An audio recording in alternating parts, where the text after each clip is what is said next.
Hello guys, मैं हूं मनीष वर्मा और आपका स्वागत है हमारे चैनल लर्न ऑफ टेक्नो पर।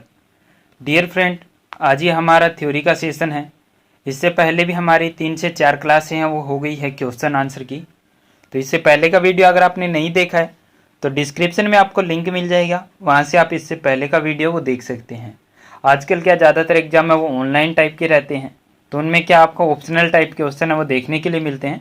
तो ये वीडियो आपके लिए बहुत ही इम्पोर्टेंट है, तो आप इनको शुरू से लेकर एंड तक जरूर वॉच कीजिएगा। चलिए क्लास को शुरू करते हैं। नेक्स्ट क्वेश्चन आज देखते हैं। नेक्स्ट में क्या दिया हुआ है, इसमें दिया हुआ है माइक्रोमीटर के पार्ट बनाए जाते हैं। माइक्रोमीटर के पार्ट वो किसके बनाए जाते हैं? क्या फोर्ज स्टील के, कास्ट स्टील के, इनवायर स्टील के या फिर स्टेनलेस स्टील के? तो माइक्रोमीटर के पार्ट जो बनाए जाते हैं वो इनवायर स्टील के बनाए जाते हैं। इनवायर स्टील होता है उसके ऊपर क्या वातावरण का प्रभाव है वो इतना नहीं पड़ता है। ठीक है डियर फ्रेंड, तो जो भी मेजरिंग इंस्ट्रूमेंट रहते हैं वो ज़्यादातर इनवायर स्टील के बनाए जाते हैं। ठीक है, नेक्स्ट हमारा 27 नंबर। इसमें दिया माइक्रोमीटर के स्पिंडल में चूड़ियाँ कटी होती है। माइक्रोमीटर का जो स्पिंडल होता है उसके ऊपर कौन सी चूड़ियाँ कटी होती है? Double start, triple start, square चूड़ी या फिर सिंगल स्टार्ट? तो डियर फ्रेंड, जैसे हमने लेसन को जब क्लियर कर रहे थे वहाँ पर मैंने आपको बताया था, चाहे मीट्रिक माइक्रोमीटर हो चाहे बेटिस माइक्रोमीटर हो, उसके स्पिंडल के ऊपर और स्लीव के अंदर जो चूड़ियाँ कटी होती है वो सिंगल स्टार्ट चूड़ियाँ कटी हुई होती है। ठीक है, नेक्स्ट है 28 नंबर। माइक्रोमीटर का सिद्धांत क्या होता है? तो माइक्रोमीटर का सिद्धांत नॉर्मली सभी को पता है, किस सिद्धांत पर कार्य करता है? नट और बोल्ट के सिद्धांत पर क्या हमारा माइक्रोमीटर वो कार्य करता है।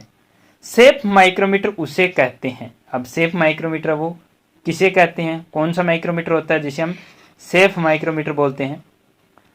तो इसमें क्या दे रखा है, ऑप्शनल में हमें दिया हुआ है कि जो प्रयोग न किया गया हो, क्या वो सेफ माइक्रोमीटर है? क्या जिसमें रेचेट स्टॉप लगी हो वह कार्य करती हो, क्या वो सेफ है? या फिर जो प्रयोग करने में आसान होता है, क्या वो सेफ है? या फिर जिसके एनविल और स्पिंडल फेस सही है, वो सेफ माइक्रोमीटर है। तो डियर फ्रेंड, सेफ और अनसेफ माइक्रोमीटर हमने पढ़ा था। सेफ माइक्रोमीटर होता है जिसमें रेचेट स्टॉप लगी हो और वह कार्य करती हो, तो वो सेफ माइक्रोमीटर होता है। अनसेफ माइक्रोमीटर होता है जिसमें क्या रेचेट स्टॉप हमारी कार्य नहीं करती, वो अनसेफ माइक्रोमीटर होता है। नेक्स्ट है 30 नंबर।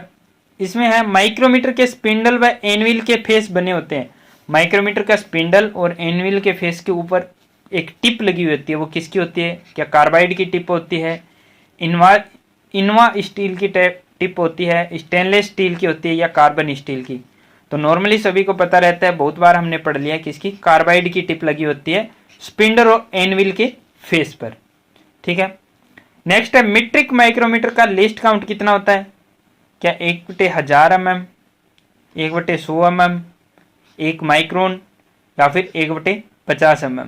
तो डियर फ्रेंड, मीट्रिक माइक्रोमीटर का जो लिस्ट काउंट होता है वो हमारा होता है 1/100 mm, यानी कि 0.01 mm हमारा क्या होता है, इसका मीट्रिक माइक्रोमीटर का लिस्ट काउंट होता है। बेटिस का अगर पूछ लिया जाए तो बेटिस का होता है 0.001 mm, सॉरी 1 इंच।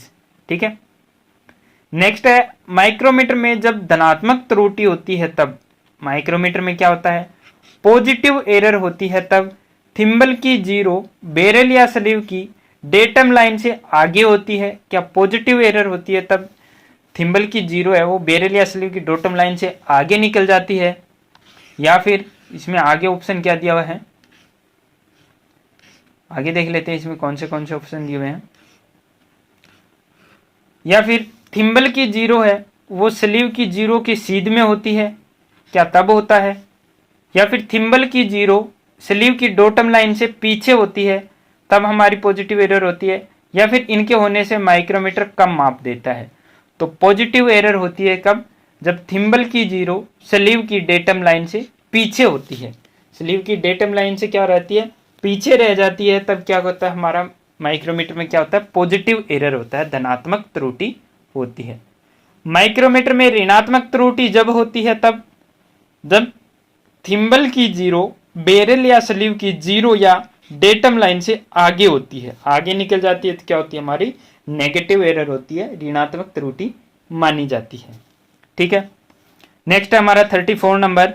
इसमें दिया हुआ है वी एनविल माइक्रोमीटर से लिया गया माप होता है। वी एनविल जो माइक्रोमीटर होता है उससे रीडिंग हमारी किस में निकलती है, जो रीडिंग खुली हो उससे लेते हैं, या 2D/2 से लेते हैं, 5D/2 से लेते हैं, या 3D/2 में ली जाती है।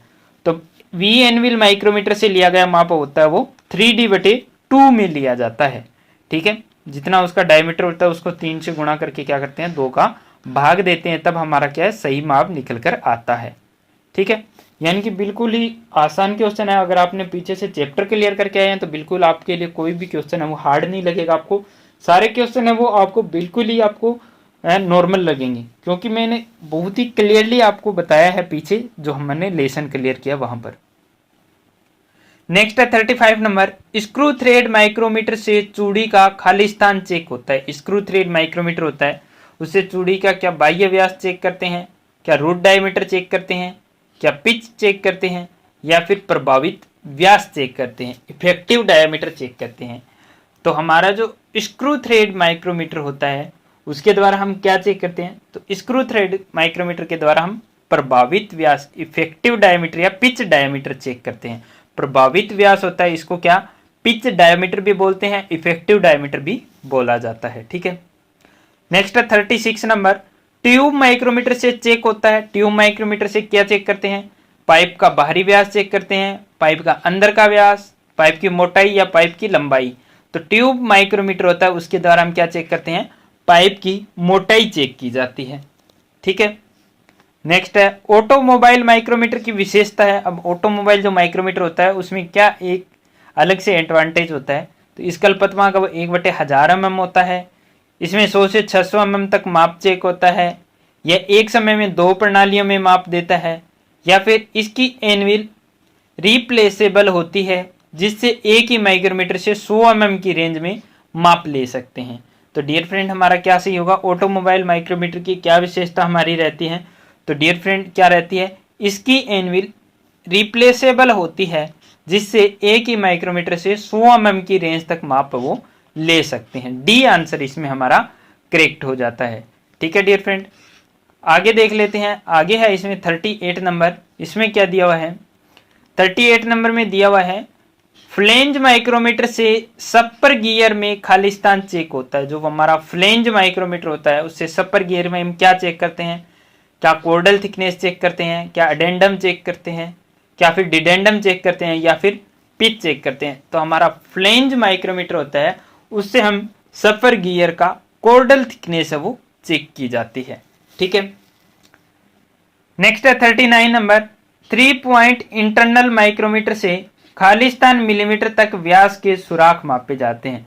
3 पॉइंट इंटरनल माइक्रोमीटर से कितने mm तक के, कितने mm व्यास तक के सुराख हम माप सकते हैं, 0 से 25 mm, 10 से 20 mm, 10 से 25 mm, या फिर 5 से 20 mm।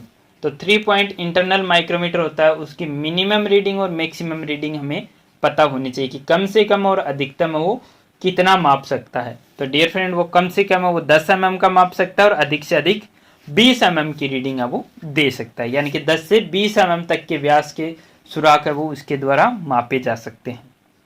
नेक्स्ट हमारा 40 नंबर, डिजिटल माइक्रोमीटर एक आधुनिक माइक्रोमीटर है, इसकी प्रमुख विशेषता क्या है। डिजिटल माइक्रोमीटर की प्रमुख विशेषता क्या है, यह 0.001 mm की शुद्धता में माप देता है, इसमें त्रुटि नहीं होती है, इसकी जीरो रीडिंग कहीं भी सेट कर सकते हैं, या फिर यह महंगे होते हैं। तो डियर फ्रेंड डिजिटल माइक्रोमीटर है, इसकी क्या है, आधुनिक माइक्रोमीटर में इसकी प्रमुख विशेषता क्या है, इसकी प्रमुख विशेषता पूछिए एडवांटेज क्या है, तो इसकी जीरो रीडिंग है वो कहीं पर भी हम क्या है सेट कर सकते हैं, किसकी, डिजिटल माइक्रोमीटर की। डिजिटल माइक्रोमीटर की जीरो रेंज हम किसी भी माप पर क्या है आसानी से सेट कर सकते हैं, ये क्या इसमें एक एडवांटेज रहता है। ठीक है डियर फ्रेंड, आगे है हमारा 41 नंबर। अब 41 नंबर में क्या दिया हुआ है, डेप्थ माइक्रोमीटर में आउटसाइड माइक्रोमीटर की तरह फ्रेम व एनविल नहीं होता। डेप्थ माइक्रोमीटर में क्या आउटसाइड माइक्रोमीटर की तरह ना तो होता है फ्रेम और ना ही एनविल होता है। इसके अतिरिक्त यह आउटसाइड माइक्रोमीटर से कैसे भिन्न है, इसके अलावा इसमें और क्या विशेषता है अलग से, क्या इसका अल्पतमांक 0.02 mm होता है, इसमें स्पिंडल पर चूड़ियाँ नहीं होती है, इसमें अशुद्धि नहीं पड़ती है, यानी कि इनकरेक्ट माप नहीं देता है, या फिर थिम्बल द्वारा ढके विभागों की रीडिंग ली जाती है।